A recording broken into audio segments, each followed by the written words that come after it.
Parang delikado na ang buhay ni Giannis ngayon sa Eurobasket dahil nung first time nakakalaban ng Greece ang Italy, nagbiruno ng coach na makakapigil lang kay Giannis isang sniper na merong kakilala pa itong si Coach Gianmarco.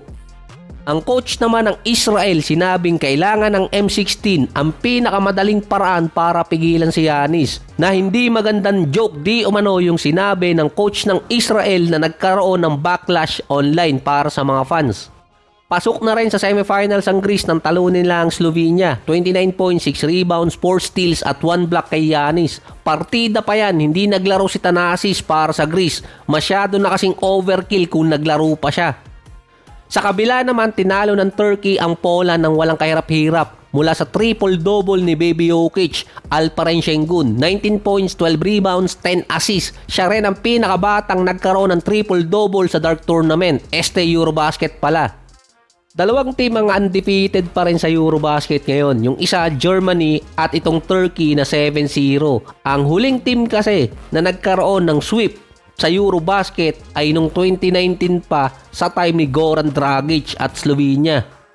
Papasok ng semis ang Turkey ay times 1.9 versus Greece na merong times 1.7. Parang ito yung pinakamababa ang bigayan dahil nga dominante si Giannis, tapos yung Turkey isa rin sa best team papasok ng semis. Kaya sinasabi kasing dominante masyado ni Giannis ang Eurobasket. Bukod sa tatlo ang paa niya, kapag kinumpara ka siya kay Luka na leading scorer at kay Şengün na almost triple-double na may 21 points, almost 11 rebounds at 7 assists na parang pang Nikola Jokic na yung galawan, meron si Şengün na nasa 28 minutes, 59% sa field at 37% sa 3-point area. Si Giannis naman almost 30 points, 9 rebounds, 3 assists, 70% sa field, mostly loob pa ng paint yun at nasa 30 minutes per game. 4 na beses lang siya tumira mula sa beyond the arc sa loob ng buong tournament. Parang Shaquille O'Neal sa ilalim na meron pang ang clip doon na 3 na ang bumabantay kay Giannis, wala pa rin. Walang depensa kasing makabreak sa ginagawa ni Giannis sa loob ng 30 minutes. Kung sa NBA stats, si Şengün merong average na 13 attempts per game. Kung isasama yung 3-point shot ni Şengün, magkakaroon siya ng at least 23 points per game sa loob ng 28 minutes base sa 59% shooting. Kung 2 points lang ang gagawin nito si Şengün, magkakaroon naman siya ng 15 points base sa 59%. Pero kung si Giannis, meron siyang 17 attempts per game, magkakaroon agad siya ng 24 points per game na walang 3-point shot siyang gagawin.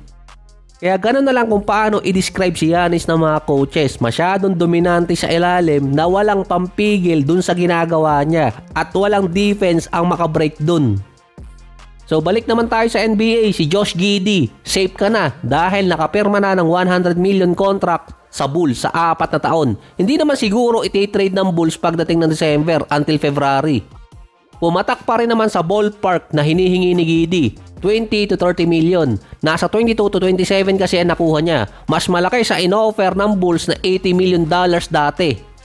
Namunti ka na di umanong bumigay ang Bulls na ibigay din yung hilig ni Josh Giddey. Kaya di umano ayaw gawin ng Bulls na ibigay yung demand ni Giddey dati dahil nagre-ready sila sa cap space para ibigay kay Matas Buzelis na nag-i-emerge bilang bagong franchise player ng Bulls.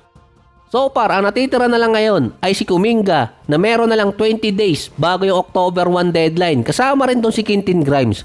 Palala kasi ng palala di umano ang sitwasyon ni Kuminga sa Golden State, kaya ayaw niya kasi magstay sa Warriors dahil hindi siya ginagamit na starter at hindi rin siya ginagamit sa endgame. Ginagawa rin siya para maging scapegoat at para maging pawn ng Golden State. Ang sinabi pa ng Warriors or sa mga report, kaya hindi sila makakuha ng player dahil iniintay nila makapirma si Kuminga para hindi lumagpas sa tax apron.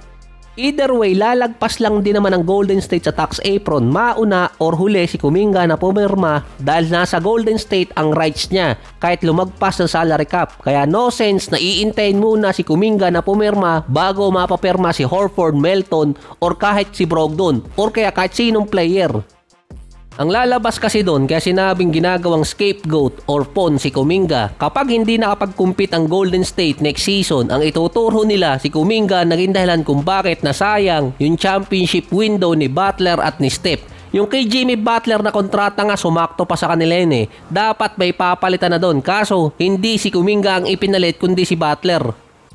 Based din sa NBC Sports, walang trade value si Kuminga dahil sa naging traction niya sa Golden State sa kasagsagan ng off-season. Base din kay Sham, ang naging problema kasi dito kay Giddey yung bagong CBA rule na hindi naman talaga bago yun, 2 taon nang na-implement.